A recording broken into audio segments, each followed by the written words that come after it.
live! Hopefully some of you guys had some time away from the Packer game tonight. Thank everybody from showing up.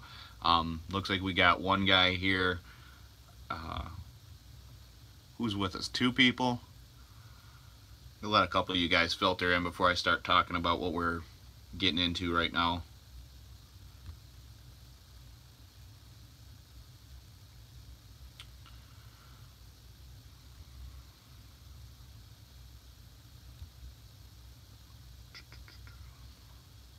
Who's here? You got two people. One person. Apparently one person bailed on me already. We're actually just talking about... I'm going to keep this video real short today. I have a lot of ice fishing stuff to catch up on. You'd think I'd be ready for this stuff, but I'm not. So if you guys are seeing this after the fact, the whole basis of this whole video I want to know is how many... I need 10 top requests. So the 10 most requested things to try and see as far as like what you guys want to see this winter on the ice. Ice fishing's right around the corner. I know there's a lot of people out there on some thin ice. I'm waiting. And the biggest thing here is I'm trying to get 10 live requests, but afterwards you guys can comment in the comment section below anything you guys are interested in. So for instance, I'll give you guys an example. Do you guys want to see more on ice tackle tips? And do you want to see, or like maybe more gear suggestions, or possibly like life hacks on the ice? Because in the wintertime, I basically live there. Ha! Stefan, you made it. Steven, you made it. Game and I gotta get dinner started. Wait, so you're at home watching the game and you... Both on ice? Okay. Alright, so here's the deal. We got... Yeah, I wish I could have a Panoptix. You want to give me one? Okay, we got 17 guys. Everybody sound off. Who's all here? Comments. Let's go.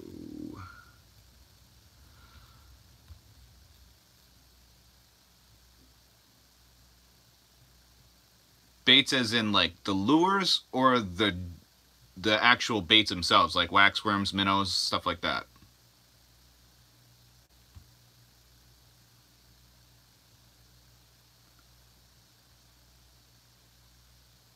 Lures. Okay. Okay, so I'm gonna write... That's the first like real request, is talk more about the lures that I'm using. I'm actually writing this down, by the way.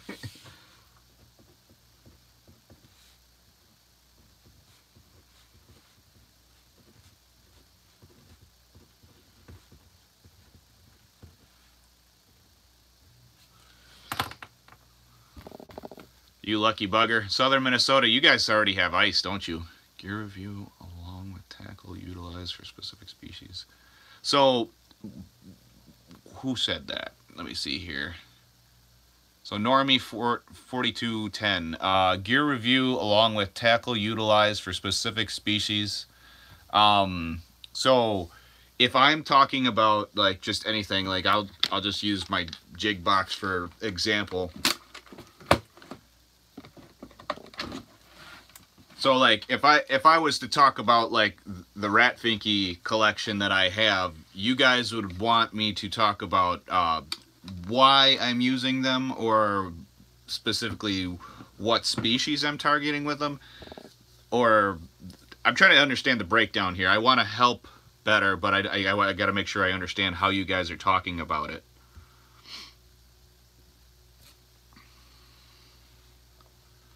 Based on each species and how you'd go about reading the fish as they act.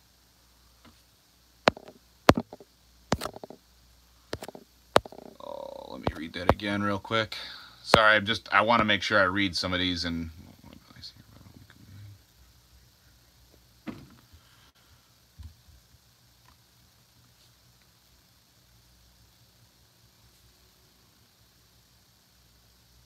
Okay, yeah, so... One of the big things is, yeah, so how they're reacting. So you guys, you'd be interested in like how I react to how they're reacting on the sonar?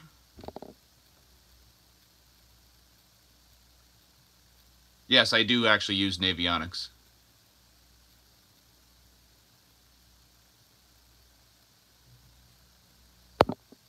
Thanks, Nate. I appreciate all the support that I can get. You guys that do support me and are checking in and saying thank you on a regular basis, it doesn't go unappreciated. I'm very appreciative of all of you guys.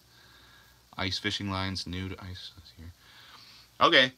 I can go into some detail on ice fishing lines, but just as a tip right now, my favorite one, and I'm not even sponsored by them or anything like that, it just has proven itself time and time again. If you're using light line, so like 6 and under, 6 pound test and under, P-Line Fluoro Clear, I believe is what it's called. I have a bunch of it. This stuff right here. So this stuff, I have 6 pound test for summer, and then I have a giant spool of it of 4 pound test for the winter, because that's like my main across all my stuff. So as far as winter goes, I really do just kind of stay with the P-Line because it's got a crazy good abrasion resistance, which a lot of people don't think about when you're ice fishing. So it's basically, when you're rubbing against the ice, it's the most abrasive thing to the line. So it's one of those ones that makes a big difference. You need something that's not going to break when fish are running with it. So use your drag and use the slight stretch in P-Line to your advantage is basically how I go with it. Okay, I have you guys on my computer too, so I can read some of your comments a little bit better here. So I'm just going to go back through a couple of these. I just want to double check and make sure I'm not missing anything.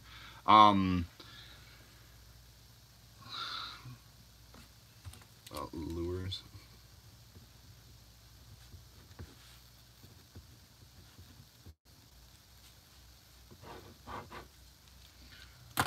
Okay, and then I'm just recapping. I'm really bad with like thinking and talking and doing all this stuff at the same time. So,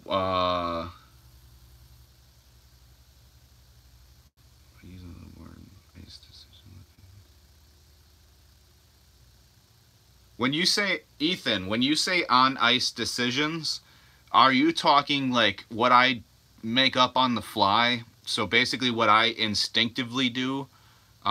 Is that what you're kind of looking for? Something where you can kind of use what I modify my stuff for, I guess you would say a reference point of like where I'm going on the ice and why I'm moving from where I'm going.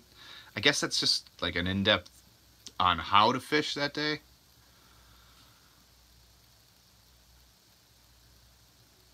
What jigs did you buy? I'm curious. Congrats on the new finder. What'd you end up getting? Hopefully you guys can use some of the stuff that I'm using, but Berkeley cool weather deep.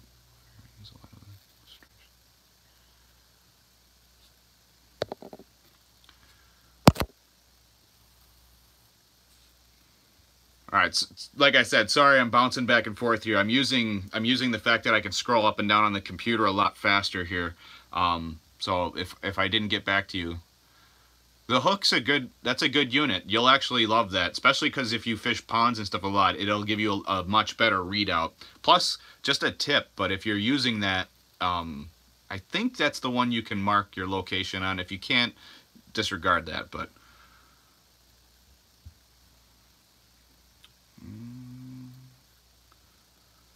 Fireline. Yeah, 4 pound test is a really good line. Sometimes you have to go a little bit lighter than that. It just depends on your species of where you're at and everything like that. So Line Talk is another one.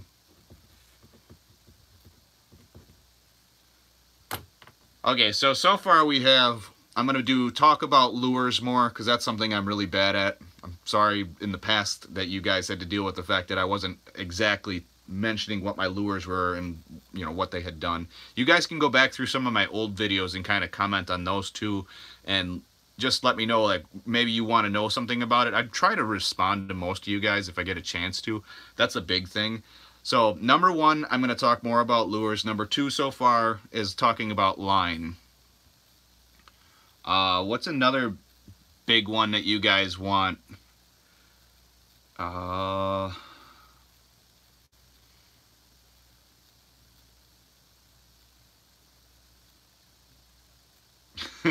Nate, I'm not trying to go swimming, so I'm not going to cut a big hole in it just yet. I am not Aaron Weeb. I don't have a big hole saw for, you know, spearing or anything like that, so we're going to disregard that one for now. You're deciding to start and finish your day based on time of year, time of day.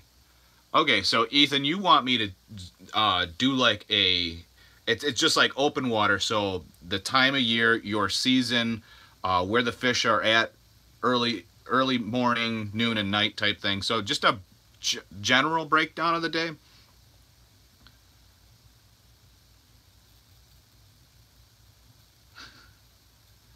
All right, good. So everybody's on board with the idea of just like doing a general breakdown of the day. So starting out at sunrise and going through the rest of that. Just spam yes for me real quick, and we'll make that number 3 on the list.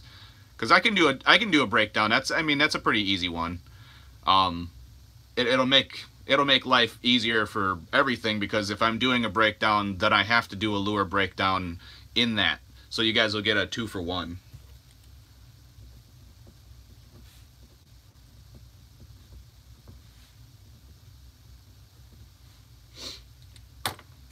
Alright, so we got 3 so far out of this. How to drill a hole when fishing current. Ooh. Steven, you trying to learn how to fish my flowages, I think. You're gonna get a kick out of this. Is I do double holes when the ice is thin, and when it's not thin, I will actually just use heavier lures if I can get away with it. So that's a secret that everybody just got right there, is if you're fishing something with a little bit of current, a lot of current's hard to fish. Like, so if you're trying to fish an actual river, you would have to drill a hole way upstream from where your fish finder is, because your lure goes down at an angle, and so you drill a hole here to jig, and this is where your fish finder is. It could be like 10, 12 feet away. That's going to be a change. I've never actually taken on that challenge, so I just like the starting point. All right, GoPro Stickman has a good point. Everybody else comment yes right now if you want me to break down what I do when I visit an unfamiliar water and like where I start. Okay, yeah, so that's a good one. That one I can actually add in fairly often, because I try to do a lot more adventures and stuff like that, as far as like getting away from like comfort zones, fishing new water. So we'll call it New Water Breakdown. I'll try and do something like that.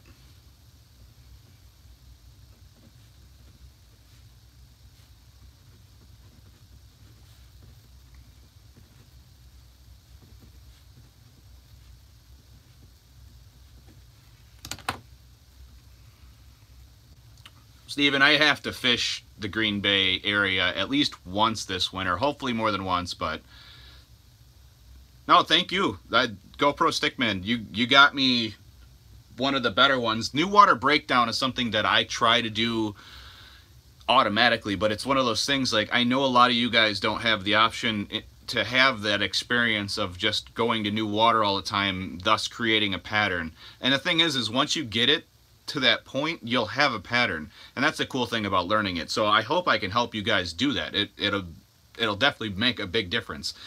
Just let me know in my videos, you know, if it helped you out, write in the comments below what it helped you with, and you know, anything I could do different or whatever to make it better.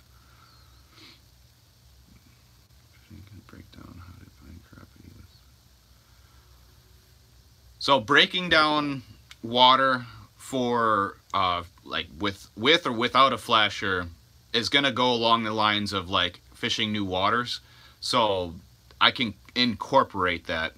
So fishing today, like, that's gonna be part of New Water Breakdown or my day breakdown. Some lakes you can get away with, you don't need a flasher, you literally just need to know what you're fishing on, and you can use your Navionics or whatever basic stuff. Or there's a lot of stuff online. If you have access to the internet, which if you're watching this you do, what's up, Kyle? hopefully you get out this winter. Hopefully you're not stuck in class. But big thing that I want to like stress is, if you have access to the internet, you have access to lake maps, or like DNR, like in the Wisconsin DNR, you can go and you can type in any lake, river, body of water, and you can usually get like a pretty easy understanding of like what you're doing with it. Mondays. Well, hopefully you can get out. I'd like to meet up again and go fishing. It was fun fishing with you, so we can always do that. I'm gonna try and do something like that. Gonna have to get back into the ice fishing scene. Well, Chris, I don't know what you're thinking about, but I would definitely be into it already. But that's just me. I'm addicted to walking on the hard water, so I'm looking forward to the season already. I know there's so many people already on the ice. It's just going so fast, and I got so much to do and catch up and try and get everything ready, and it's crazy. It just gets crazy. Friday. All right, so we got 4 right now. What do you guys? I'm trying to keep this short video for later on. So, all right. So other than, because you said crappie first fishing today, and then now you said walleye. So how about just like species specific breakdown? Everybody comment yes if you want a species specific breakdown. So go ahead, comment yes for that.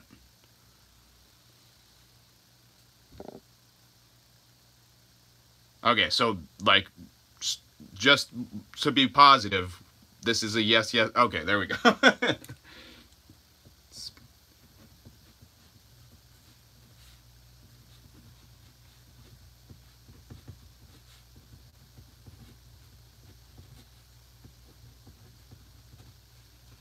All right, that's 5.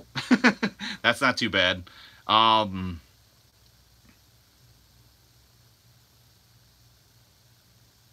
Right. 5 different species of fish in the same lake. Steven, you're trying to kill me. I could do a bunch of different species in one day, and a lot of times I do. Yes, it does sound like a challenge, and I'm really bad with these challenges, because if I challenge myself to do something, but I know I'm going to catch fish doing something else, I get sucked into that part of it. So maybe if I go somewhere where I know I could see 4. I'm pretty sure I could get 4 different species in one day. I don't know about 5. 5 is like pushing the limit of like what you can get out of a, you know. Hey, you're not supposed to gang up on me. Remind me this winter to do that challenge, and I will try to make that a video. Like I said, I have a couple bodies of water where I could go, and I know for a fact that I catch at least 3 or 4 different species of water.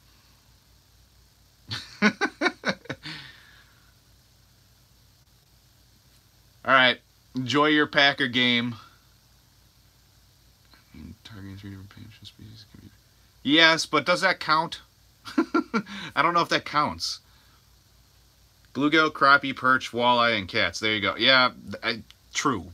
And I mean, I don't even need cats. I mean, I could literally do bluegill, crappie, perch, walleye, and northern pike in one day fairly easily. I want to come out and do the jumbo perch thing. That's something I really want to do, but it's just, you know, this is all contingent on how much support I get and how much fishing I can get out and film for you guys. I'm actually going to be looking at doing some merch soon here, so if you guys are excited for that, comment yes merch or excited, one of the two. Comment that. I want to see how many people are looking forward to the merch that I've been working on here.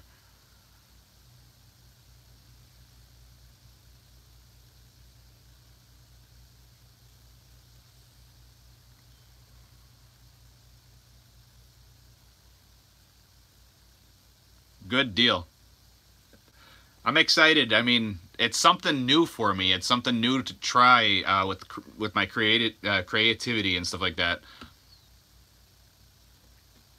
Kyle, you need to go find a way to make a couple extra bucks for some merch.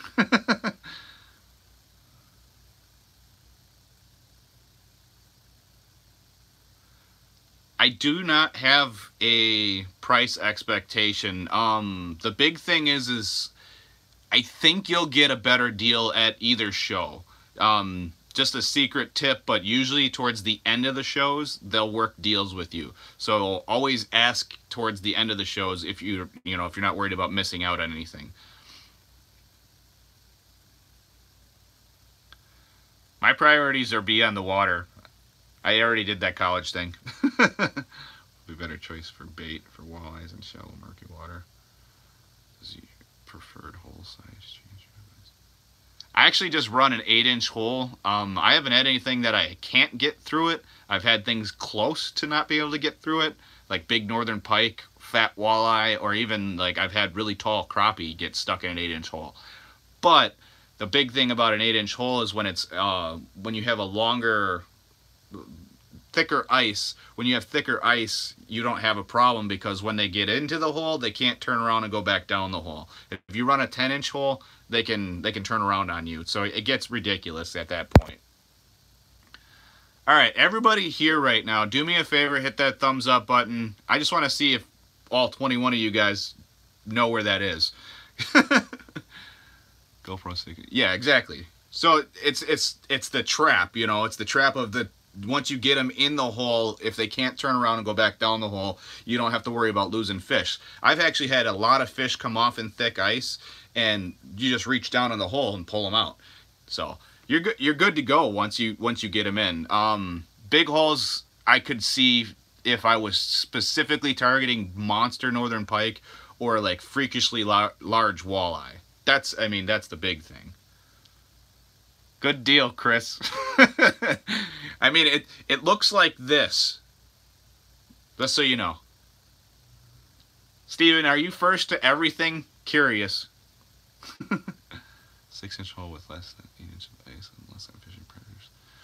No, I've heard of doing that. Same thing with like fishing really shallow water. You want to fish a smaller hole to let less light down. But I also will fish in my shack a lot more in that case. That could be a thing. How you fish different depths of water. Everybody spam yes if you want me to do like how I fish different depths of water. Not necessarily the water breakdown, but like how I go by actually fishing something that's, because you can fish a foot of water or 2 feet of water and get a lot of fish. And a lot of people don't understand that you have to fish a certain way if you're in less than 5 feet of water versus like 6 feet of water, 8 feet of water even.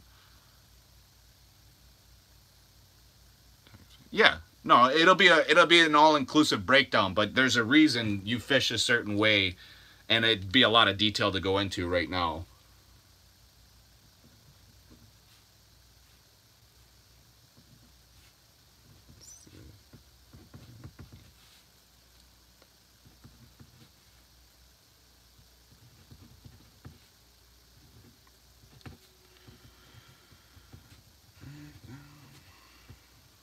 All right, so that's 6. I'm trying to keep this under 30 minutes here. I don't want to talk too long. I know a lot of you guys are watching the football game. I hope you guys are enjoying that too. Maybe you're going back and forth between the two. One big thing, though, I do want to talk about, it really is. You got it. You got it exactly right, GoPro man. It's basically the best thing I can think of with sharing what's in my head with you guys without having to sit down and fish with each person individually. And that's what I really liked about fishing with people over the years is trading ideas. I'm always learning, and I want to learn as much as I humanly can before I die. Whether it's fishing or not, I do this every day. I try to learn something new every day. Just a tip for anybody that wants to be more advanced about everything. Just try and learn something, one thing new every day, and you'll feel a lot better about it. Rod specific to fishing species.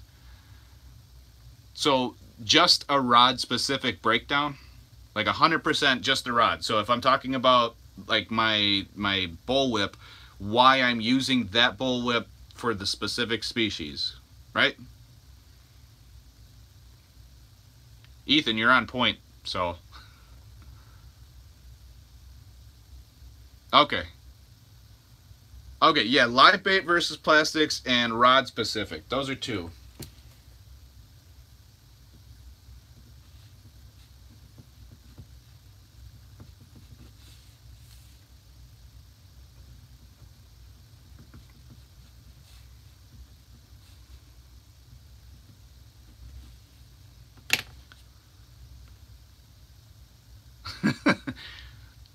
Ethan, I'm not even gonna lie. I had a dream last night. I was ice fishing. I literally was dreaming about walking on water, and I had like a question about fishing with like a certain bait for. I think I was crappie fishing.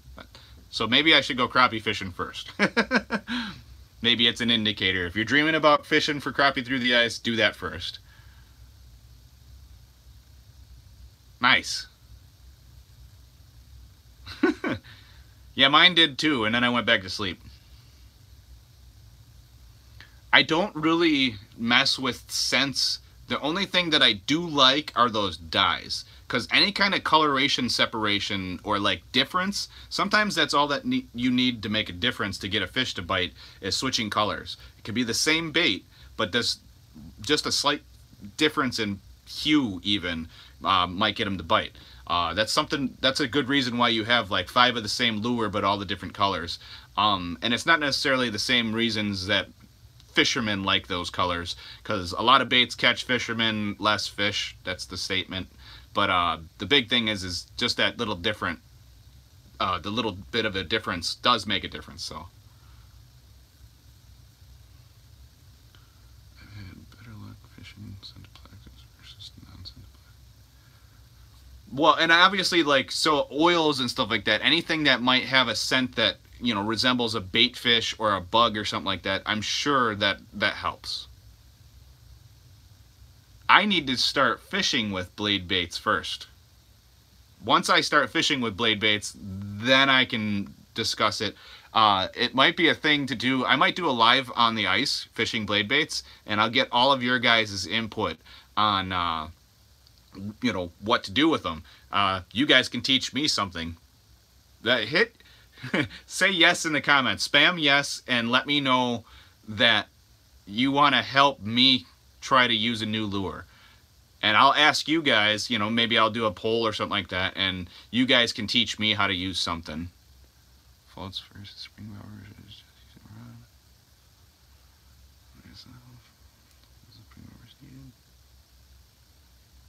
Yeah, and the thing is I have actually a lot of guide and like outfitter and like full-time fishermen for friends, and a lot of them use blade baits, and I really should use them because when they're aggressive, from what I understand, a blade bait will get a walleye to chomp it pretty much every time.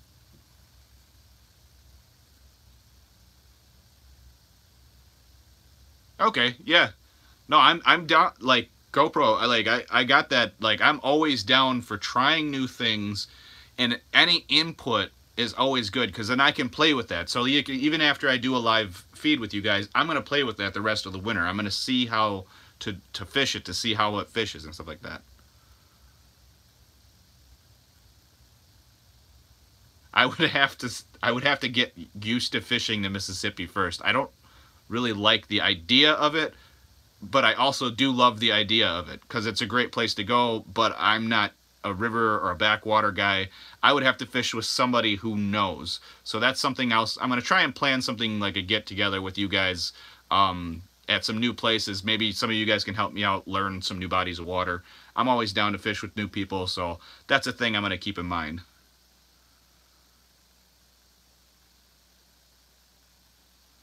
Okay, so you're saying whatever they suggest. The problem is I use a lot of things, Kyle. You don't understand. I mean, I think you've seen it, but I've got boxes stacked up around me right now that are full of lures. I use so many different lures, and you know, if it's a hot lure, if I think it looks like it's gonna catch fish, I'll use it. I'm not a gimmicky guy. I'm a factual. Like, if it looks like something that'll catch fish, I use it. So that's a big thing. I don't know if I'd be able to do that. Give me 2 more so I can end this stream at 30 something minutes. I'm so happy you guys stuck around here. somebody hit that like button 6 more times so it's 20 for the 20. Just a suggestion for a since I know plenty of people follow the Iceman. Right. Well, no, that makes sense. I don't get In-Fisherman. I mean, I could go online, I guess, and look up In-Fisherman stuff. So I could actually look it up, like I could just Google In-Fisherman top 5 crappie baits or something like that. Are you joking? You know where the like button is.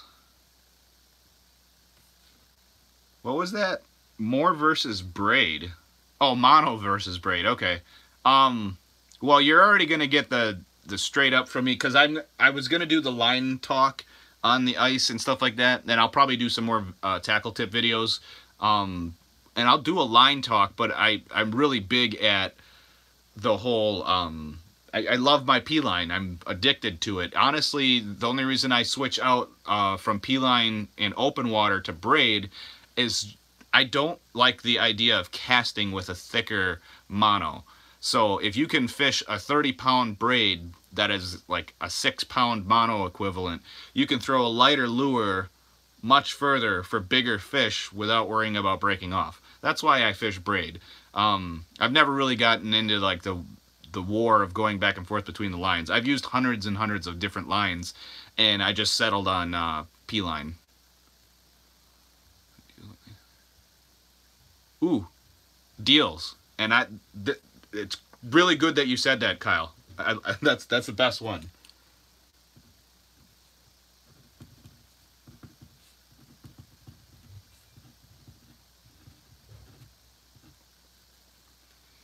So boy. How about you or your method to figure out when to move versus stick and stay to make it pay? Well, also though, Kyle, you have a lot of stuff between now and the end of January, and I will go into an in-depth detail video because I have a lot of things that I've actually gotten through deals, and I can tell you when I got them and kind of how to go by looking for them. Well, Ethan, even you could... Who doesn't want to save money? Okay, one more. We need one more. Yeah, Steven, you gonna pull me out of the ice when I purposely make myself go through? I need somebody very big to pull me out of the ice if I decide to purposely do a video where I test out my float suit.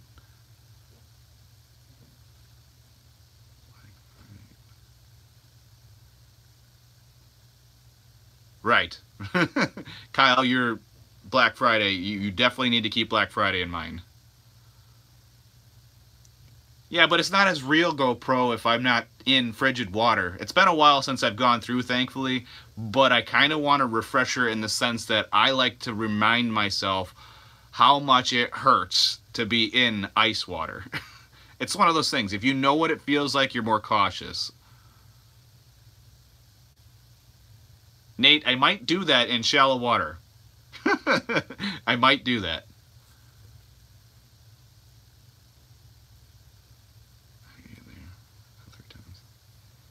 Yeah, I've been under the ice, through the ice, halfway in, through the ice, and waist deep the last time. So basically, I'm going to try never to do that on accident again, but I might do the test just to make sure that I know what it feels like again. Right.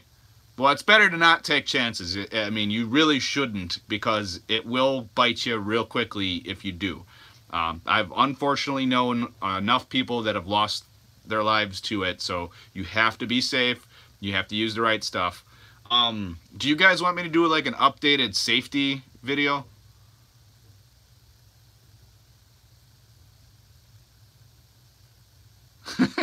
Kyle, that's all you. That is all you.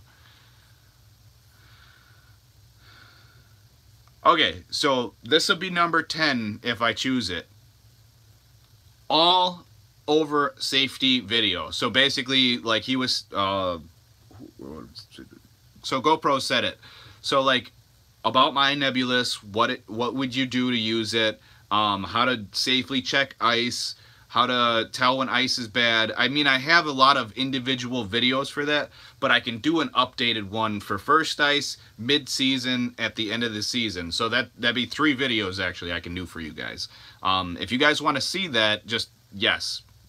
I want to see yes a bunch of times if you guys want to see me go into full detailed safety stuff, basically 1 to 3 times.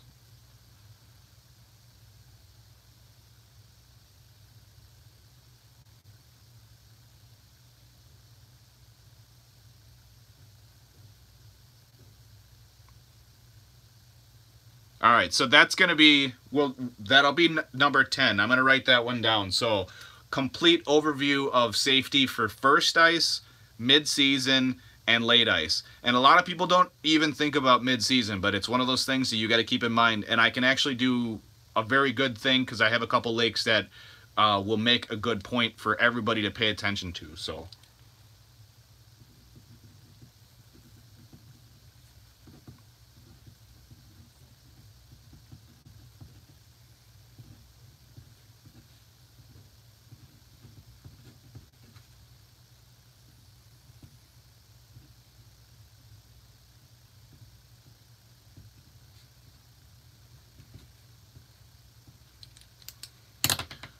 Well, I have to say, you guys, in 36 minutes, helped me figure out an entire season of extra stuff.